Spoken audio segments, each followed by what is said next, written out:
Hi, welcome back to Scott Goes Pop. My name's James Kelly, and what thrills and spills I've got in store for you this evening because it's time for the weekly GB-wide poll from YouGov. And I think it's fair to say that this poll is historic in character because the result is absolutely cataclysmic for the Labour Party, not only across Britain but also in Scotland in particular. But we'll start with the GB-wide numbers. In first place, once again, are Reform UK on 27% of the vote, which is up one on last week. In joint second place are the Conservatives on 17%. That is unchanged on last week. Also in joint second place are the Labour Party on 17%, which is down three. In fourth place are the Greens on 16%, which is up one. In fifth place are the Liberal Democrats on 15%, which is unchanged. The SNP are on 3% of the GB-wide vote, which is down one on last week, but remember, last week was unusual. They're not usually as high as 4%. And Plaid Cymru are unchanged on 1%. So this is a landmark because it's the lowest Labour vote share in any YouGov poll ever. It doesn't match the lowest ever in any poll from any polling company, which we had from Find Out Now recently, but nevertheless, people will take it more seriously simply because it is YouGov, and people take YouGov polls more seriously than Find Out Now polls, rightly or wrongly. And I'd remind you again that in the 5 years that Jeremy Corbyn was the leader of the Labour Party, supposedly the biggest catastrophe for Labour in its history, if you believe the centrists or the right wing of the Labour Party, during that period, Labour never fell below 18% of the vote in any poll.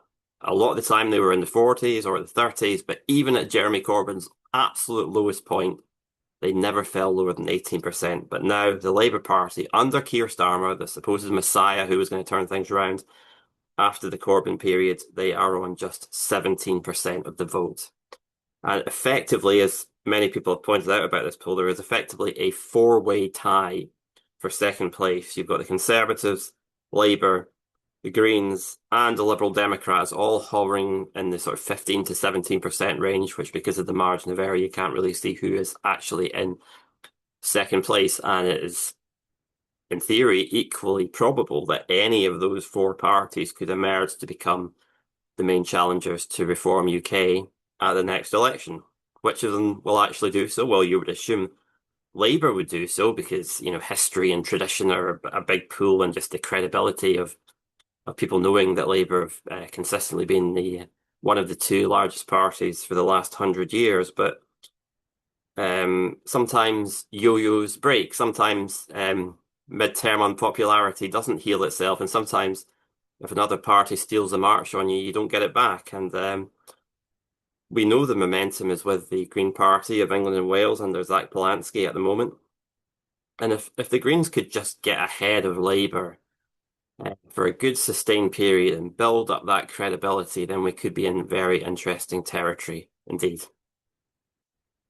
Now to the Scottish subsample, and just a reminder that YouGov Scottish subsamples are of considerably more interest in subsamples from other companies because YouGov appear to structure and weight their Scottish subsamples correctly.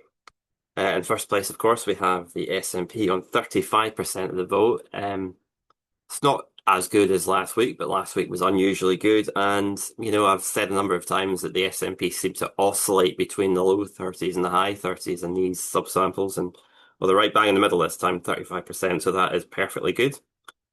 In second place, Reform UK on 22%, which is a bit better than last week. In third place are the Greens on 15% of the votes. In fourth place, you'll expect me to say Labour. No, it's not Labour, it's the Conservatives on 11% of the vote. In fifth place, in Scotland, the Labour Party, the once dominant party of Scottish politics, on 9% of the vote. 9% of the vote for Labour. And in sixth place, bringing up the rear this time, we have the Liberal Democrats on 8%.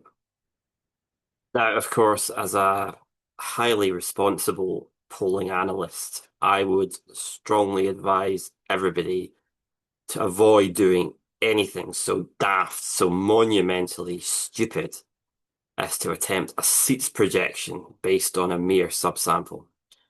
But of course, I never take my own advice. So here's the seats projection based on this subsample.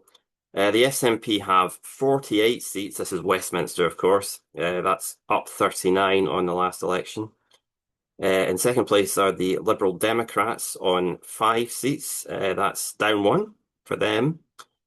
The Conservatives retain 3 seats, but that means they've lost two. Reform UK do actually pick up a seat this time, and Labour are completely wiped out. Not even Ian Murray survives this bloodbath. I mean, normally you'd look at a subsample showing Labour on 9% and think, well, that's just ridiculous. That's just sampling variation understating the Labour vote. But when they're on such a low vote share across the rest of Great Britain as well, I mean, you can't be sure of that. The Greens look very strangely high in Scotland, but you have to remember that voters do not necessarily distinguish the fine details of a party led by Zach Polansky and a party led by Ross Greer and Gillian Mackay. So the success of Zach Polansky could actually be rubbing off on the Greens, although I doubt they're as high as 15% really.